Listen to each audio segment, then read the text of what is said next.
Today, the everyman or layman civilian might ask the question, but why would our own government lie to us? Why would our leaders and politicians deceptively mislead us? To ask such questions is to be severely naive and oblivious to the events of history. Such questions would describe the average person asking them as clueless to the makeup of the human fallen nature, the historical decline of civilizations and barbarism of man's will over nations, the corruption of power over man's heart, and the subjective desires and preoccupations of the individual, or the rabid and irrational nature of the crowd, the bloodlust of the mob that often moves from a false moral authority. Governing others as governing oneself is always a battle, and the rules to war are artificial. Yet everyday people still cannot gather this understanding. Well, the majority of people today do not actually see the world for what it really is. In fact, they struggle in many, if not most cases, to see themselves for who they truly are. There we can ask a simple question. If people do not know themselves, how could they know or even begin to understand the complexities of a society? If the vast majority of that society is emotionally immature, distracted, and preoccupied with things, ignorant, narcissistic, searching for identity, would not it be best, say if you wanted to mislead that society, to aim your weapon at the identity? Its apparent Achilles heel? What do you think identity politics is all about? Equality? Inclusivity? That's what the establishing powers would want you to believe. This gives you a false understanding of who you are, of what society should be, and what purpose you have within it. It gives you a religious mission, a broad path to follow, a crowd to join, a tribe of membership, personal meaning, or a source of self-worth, a role to play on the world stage. We'll come back to this idea of the role later. Where am I going with this? The point is to explain the purpose of governmental manipulation and deception. It has to do with influencing a crowd or population.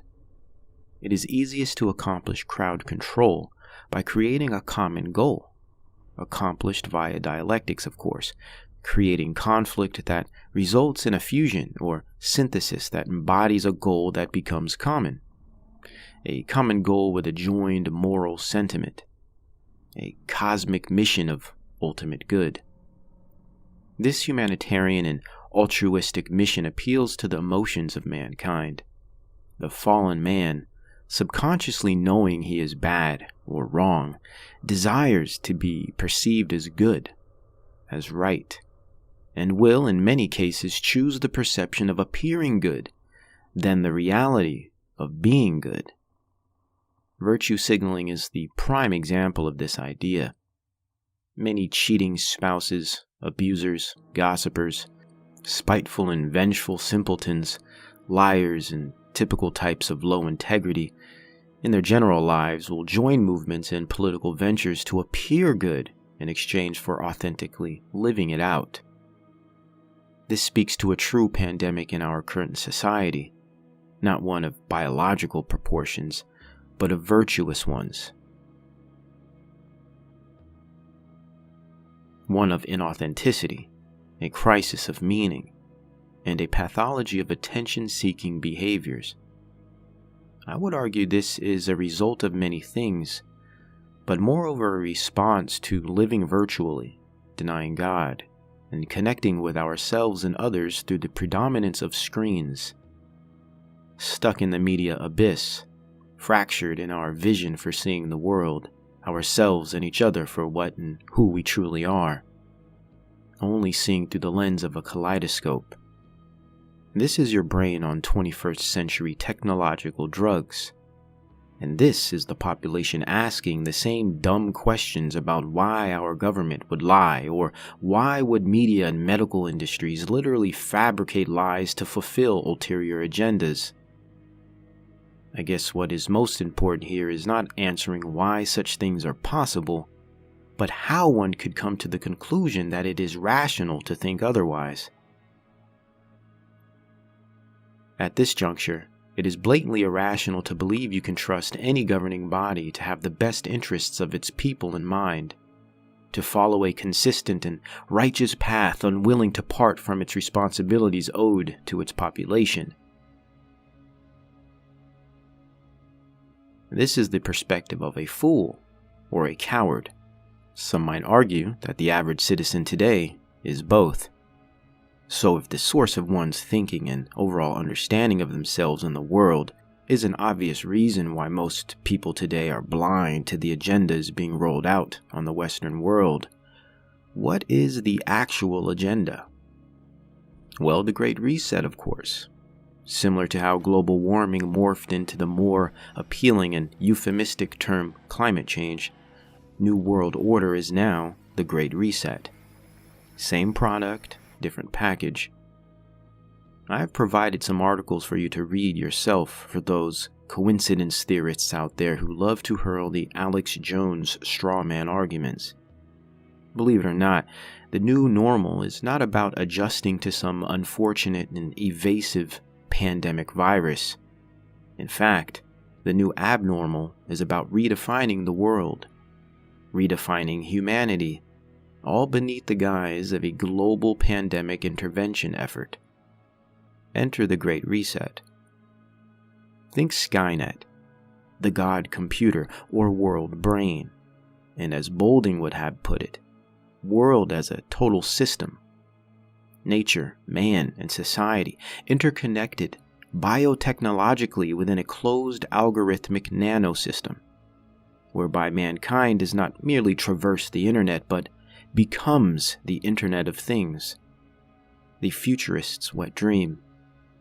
The philosophy of Francis Bacon and Julian Huxley, the cybernetics of Weiner, machine learning of MIT, nanotechnology of DARPA, the insanity of Kurzweil, and the imagination of Gibson's neuromancer.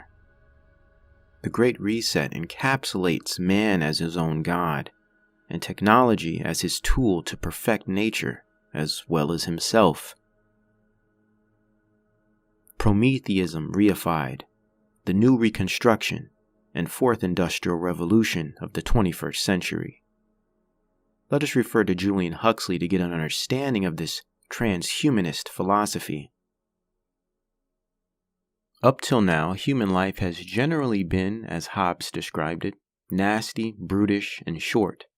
The great majority of human beings, if they have not already died young, have been afflicted with misery. We can justifiably hold the belief that these lands of possibility exist, and that the present limitations and miserable frustrations of our existence can be in large measure surmounted. The human species can, if it wishes, transcend itself, not just sporadically, an individual here in one way, an individual there in another way, but in its entirety as humanity. If biotechnology is required to connect the human population to the Internet of Things and global digital grid system, then biological autonomy is anathema to such goals. Meaning, for the system to be complete, its governing body must have access to your biological system, DNA, etc. What better way to achieve such goals than to implement a population-wide vaccination program that gives open access to not merely the biological data of every individual, but universal biological contact and control? Would you trust a stranger with the keys to your home? I think not. Let's continue. There's much more at stake here than your comforts and customs. There will be no returning to normalcy. There in fact will be no return at all, but a redefining of terms, of existence, a reconstruction of reality and life as you know it. It opens with cultural renewal, getting you to change your customs and expectations, the conditioning of compliance orders, rules, limitations on mobility, function, enforced mask wearing, strict spatial parameters, self-policing, citizen vigilante behavior, interpersonal disorder and disaffection, a type of systemic socio-cultural destabilization. In other words, controlling the crowd indirectly by creating conflict and confusion within it. Though this is only the beginning, a long, enduring, and drawn-out system of change is simply at its primary stage, and it begins with the resetting of everything, yet not in the fashion that most people think. And tragedy mixed with trauma, and of course drama, is a requirement to produce the appearance of an organic situation. Moreover, this promotes the plausibility of urgency, what Virilio would call velocity, the speeding up of the technological process, unbeknownst to the population it aims to reform. This idea of velocity describes how technology as system creates a system of speed, whirling society into a trance-like state, in which change occurs quickly, and the population is too preoccupied to detect such drastic changes. We are experiencing such velocity today, and COVID-19 is the catalyst and agent of speed, creating the need for urgency. What we have here included is a requirement to change society's idea or vision of the world, and change that vision such that it aligns with the vision that the technocrats have in mind. This is done via drama and trauma, manipulating identity and forming an ideology. Let us sample the prescient words of futurist Kenneth Boulding from his work, The Meaning of the 20th Century. What is it then that gives to an image of the world power over man's mind, and that leads him to build his personal identity around it? The answer seems to be that an image of the world becomes an ideology if it creates in the mind of the person holding it a role for himself which he values highly. New ideologies are therefore likely to arise if people feel that the roles which they occupy in the existing society are unsatisfactory to them or despised by others. To create a role, however, an ideology must create a drama. The first essential characteristic of an ideology is then an interpretation of history sufficiently dramatic and convincing so that the individual feels that he can identify with it, and which in turn can give the individual a role in the drama it portrays. Boulding directly addresses the utopian naivete of modern progressive ideology that is flooding streets and university classrooms today. An ideology that is being directly promoted by media, governments, institutions, and industries for the specific sake of cultural renewal in preparation for the global reset. The World Economic Forum uses three very significant R's to describe its mission: reflect, reimagine, and finally, reset. In light of Boulding, Virilio, and many other thinkers who have described the coming of this technocratic regime, I will break down what these words essentially imply. Let's begin with reflect, and considering Boulding's point of ideology, reflecting a critical interpretation of history, to use the critical theory's terminology, a problematic history. What they mean by reflect is to problematize our history and reflect on its white supremacist imperialism, oppression, and racism, hence fomenting an ideological view that screams for reform by any means necessary. Next is reimagine. Lenin's song Imagine comes to mind. Interestingly, this was one of the first celebrity-driven propaganda pieces that came out post-C-virus outbreak in March.